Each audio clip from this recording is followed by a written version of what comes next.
Living up to its name bilang ASEAN City of Culture, hindi maikakaila ang mayamang kultura at kasaysayan ng Cebu City. At kahit naging sentro na ito ng komersyo, industriya at edukasyon, sa paglipas ng panahon, buhay na buhay pa rin ang makasaysayang mga simbahan at lugar doon. Tara, pasyalan natin kasama ang balikbayan na si Nico Sereno ng GMA Regional TV.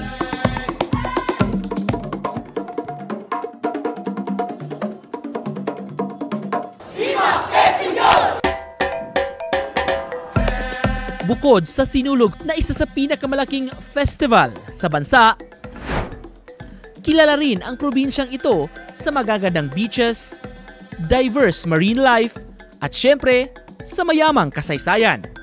Tinagurian itong gateway sa Kabisayaan. At ang kabisera nito, ang sentro ng komersyo at industriya, pati ng edukasyon sa buong Visayas. Welcome to the Queen City of the South, Cebu City! Para mas makilala ang mayamang kasaysayan ng lungsod, may inilunsad na Cebu City Downtown Heritage Tour na kayang gawin sa loob ng 10 oras. Alam niyo bang ang mga bantog at kilalang historical landmarks ay matatagpuan sa sentro ng Cebu City? Makakasama natin sa paglilibot ang mga miyembro ng grupo ng history enthusiasts na La Liga Cebu Reenactors. Ang isa sa kanila nakagayak bilang ang Cebuano hero na si Pantaleon Villegas. I'm wearing right now the telltale vestidora of the Cebuano.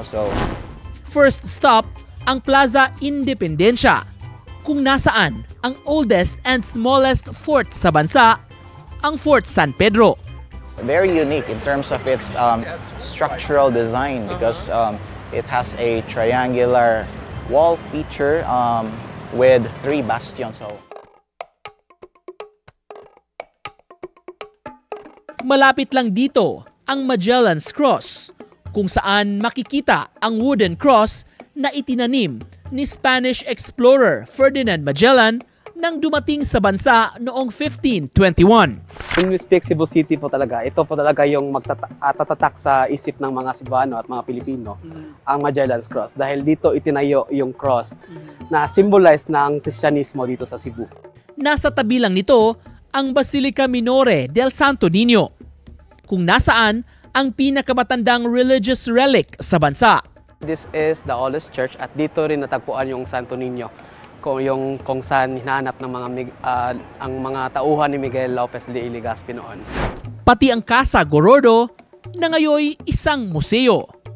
Itong bahay na ito, isa sa mga magandang halimbawa ng isang colonial era house o mas kilala natin dito sa Cebu na balay na tisa, mga bahay na may tila tiles ang bubungan.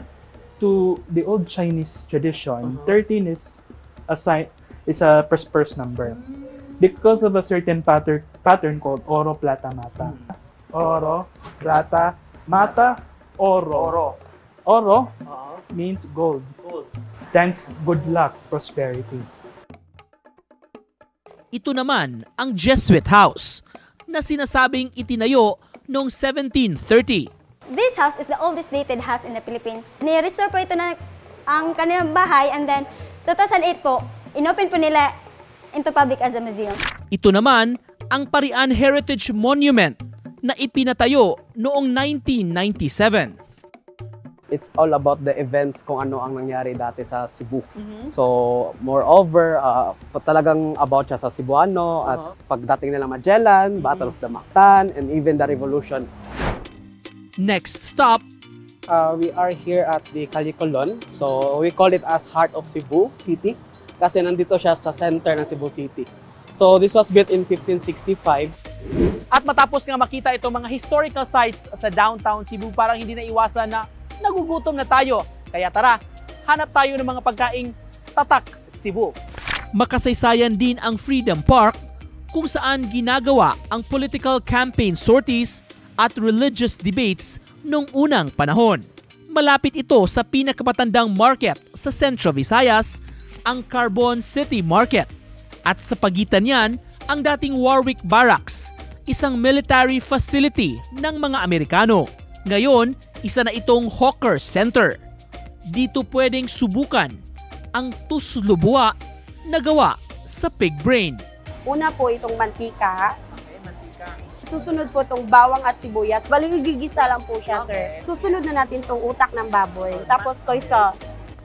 Ito yung last, yung magpapalasa talaga. Ito po yung sabaw. Sabaw po ng buwa. Po, sintayin na lang po natin na bumula siya. Para yan po talaga yung buwa is bula in Tagalog. Tapos yung tuslob is sausaw in Tagalog. Wow. Sarap ng lasa, ma'am, no? Ulit. Tatasaw natin ulit. Mayroon din dito ng ibang Cebu delicacies tulad ng lechon Cebu at linarang ng Cebu. Hindi maikakaila ang patuloy na paglago ng ekonomiya ng Cebu.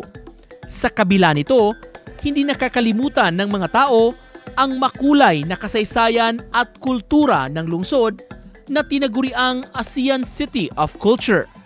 Kaya paanyaya ng mga Cebuano bumisita sa Cebu City at matutunan ang kahapon, baon ang mga leksyong dala nito.